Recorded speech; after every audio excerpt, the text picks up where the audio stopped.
Florentino Pérez nous a donné la preuve qu'il est le meilleur président de club au monde. Une conférence de presse, un contre-pied parfait. Le monde sportif s'attendait à ce que Florentino Pérez démissionne, qu'il vienne faire le bilan d'une année blanche du Real Madrid, qu'il vienne faire le bilan d'une saison émaillée de beaucoup d'incidents au sein de l'équipe, avec les bagarres et autres. Mais contre toute attente, Pérez a abordé les autres problèmes extérieurs au club. La presse qui accable au quotidien le Real Madrid, la presse madrilène qui attend sa démission. Il fallait être un président visionnaire, le plus grand de l'histoire du football, pour avoir une sortie pareille. Pour la simple et bonne raison que la saison n'est pas encore terminée. Comment est-ce qu'on va attendre que Pérez vienne nous faire le bilan de la saison? Techniquement, ce n'est pas ce qui devrait être. La saison n'est pas encore terminée. Vous voulez que Pérez démissionne?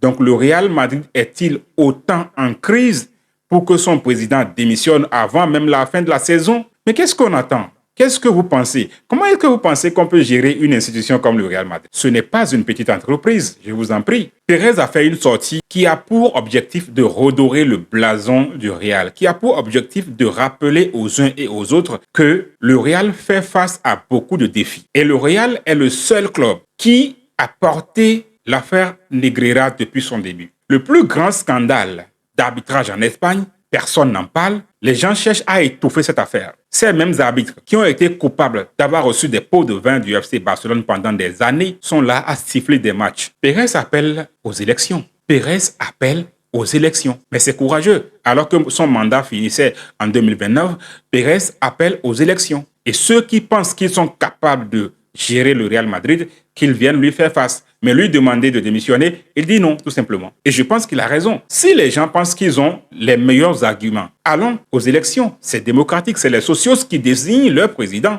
Il est fatigué, il est à genoux, il a le cancer et tout. Il y a assez de choses qui se disent sur Florentino Pérez qui ne sont pas vraies, qui ne sont pas vérifiées. Son palmarès, on en parle, c'est le président le plus titré. 7 Ligues des Champions, 7 Ligas, 5 Coupes du Monde des clubs, 5 Supercoupes d'Europe, 7 Supercoupes d'Espagne. Pérez a écrit l'histoire du Real Madrid et il continue de l'écrire. Il faut respecter ce président. C'est le plus grand, tout simplement. Parce qu'il ose toucher du doigt tous les problèmes du football mondial. Pérez était celui qui a porté le projet de la Super League. C'est un visionnaire, il faut reconnaître. Sur le plan sportif, des choix ont été opérés.